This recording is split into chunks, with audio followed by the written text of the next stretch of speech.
Almost 2 weeks ago, Rabbanit Sara Chaya Drukman passed away. And a little bit more than a year after her husband. She was an incredible woman in so many ways. I will try and summarize some of it. It's difficult to talk about her because she was so incredibly tsnua, so incredibly modest.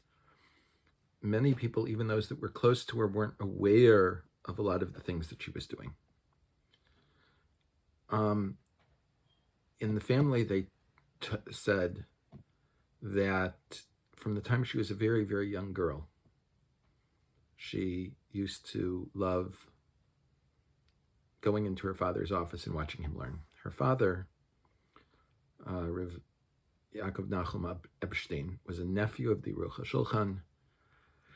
He had been a professor of Talmud in Berlin, and she once told me, my Zionist story is as follows, that my father was a professor of Talmud in Berlin, and he was offered a job at YU, and he accepted, and they sent him the check to pay for all his moving expenses. And then before he cashed the check, he received an offer from the soon-to-be extant Hebrew University in Jerusalem to come and found the Talmud department at Hebrew University. And he immediately accepted that job and sent the check back to YU. And after her parents made Aliyah, she was born in Yerushalayim on Simchas Torah, very appropriate because she loved learning Torah, of Tafshin Tzadi Dalet. The Rabbanit, like the Drukman family's Rabbi Ritzi Yehuda, was extremely careful to only use the Hebrew date. I remember when you have to get a doctor's signature that you're healthy to get a driver's license in Israel, and I was transferring my American license to an Israeli license, I went to her and she wrote the date as Zion Tishrei. No English date at all, just the Hebrew date, never an English date. And so she loved Torah. By the time she was 10 years old, she was very careful to daven 3 times a day. And before her bat mitzvah, she made a neder to always daven v'sikin, which she managed to accept when she gave birth and until COVID arrived. So she remembers in high school, before high school, middle school, the British troops being in Yerushalayim, and that always bothered her. And she was very happy when the mandate ended, the British left, and Israel became an independent state, and there were no more British troops walking around Yerushalayim.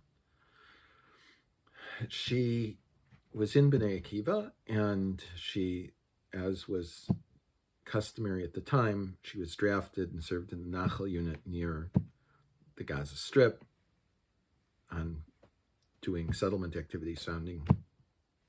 There are several from, famously Saad is there and so on, kibbutzim at that point.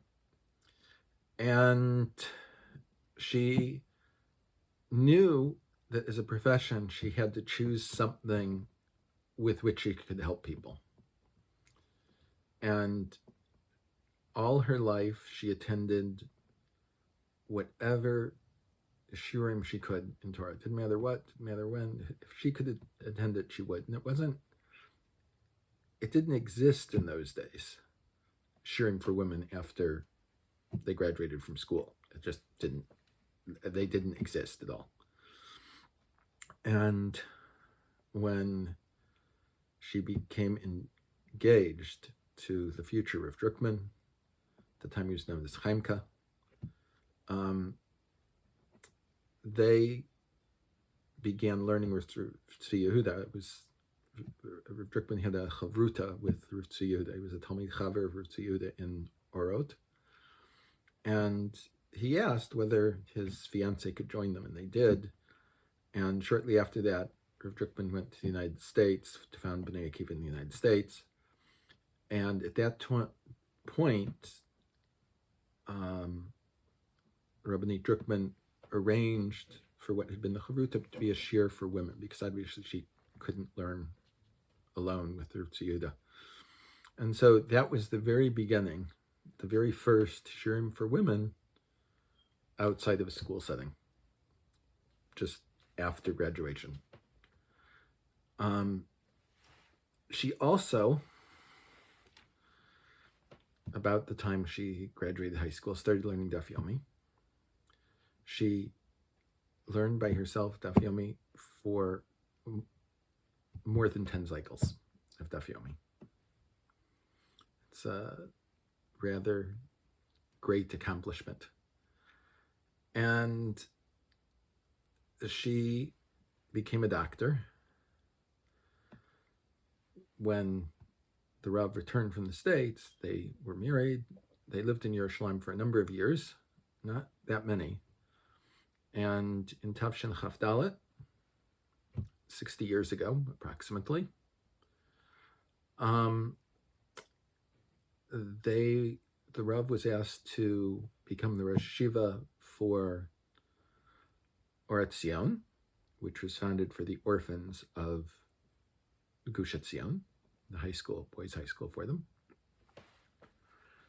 And the community in that area was very happy to have her arrive because they had no doctor in the area. The clinic had no doctor. And so in the morning, she worked in the clinic. And in the afternoon, she had patients. She met patients in her house. And people could come 24/7. And she would always receive them with a smile and happy. And, you know, you're sick at 3 o'clock in the morning? It's fine. No problem. And it didn't matter who they were, what was going on. She always treated everyone incredibly in the same way. She was very much involved in giving out tzedakah for people that came and asked her. And she had a midah, an attribute that for most people I would say would be prohibited. She did not consider how much money was in the bank in terms of giving out tzedakah. The only cheshbon, the only calculation that she made is how much was needed. There was a time when someone came to the Rav.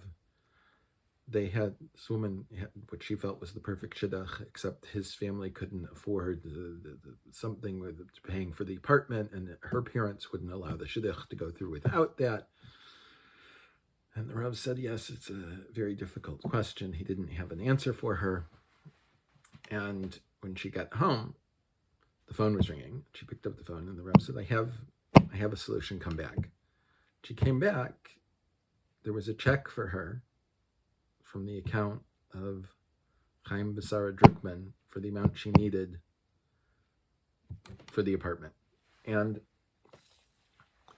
it took them a long time to pay off the deficit in the bank account from that check. But that was the Rabbanit's way. This is what's needed. This is what we give.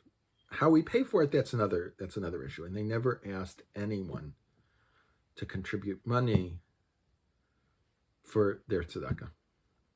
And most people were unaware of what she was doing with these things. As I said, whenever she could, she would sit in the Rav's office and listen to the shiurim he was giving. And also, after she retired, there was a day of week in the Midrashah, the girls' school that one of her son-in-laws heads. They had a day-long shiurim for not only the girls in the Midrashah, but the community would always come to that. And Thursday night, they would learn all night. She would come to that. And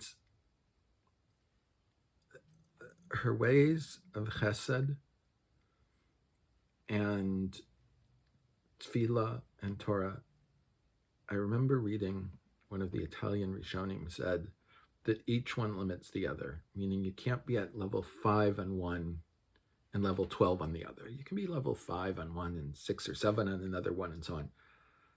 but they all can hold you back. For her, there was infinity on everything. The family was famous, of course, for their hachnasas orchim, which of course fell on her, and she was famous, as her grandchildren will often quote her as saying, hachnasas orchim isn't for people you don't like. It's for people. It's not for people you like. It's for people that you would never talk to, you don't get along with. And the family said, the children said, people could come for a Shabbos and stay for a week, 3 weeks, 3 months, 3 years. We know, all of that was completely normal. And she treated everyone as if they were royalty. It was an incredible feeling. She also had a very, very great love for Eretz Yisrael. When she would go on hikes, went on hikes all the time in Eretz Yisrael with groups, with the Midrashah. She would pick up the litter that people would drop. And Israelis are famous for dropping litter every place. She would pick it all up. And she would say, Anashim ohavim lelachlech et haaretz hayafa shelanu. People like to make dirty our beautiful land. This was a very important character attribute for her. There is so much more to say. I will try and put together another video in the near future about several more things, stories about her and so on, to give you a little bit more than this tiny taste. Everyone should be inspired by her lifetime to daven better, to learn Torah more, and to do more masim tovim. Everyone should have a wonderful day.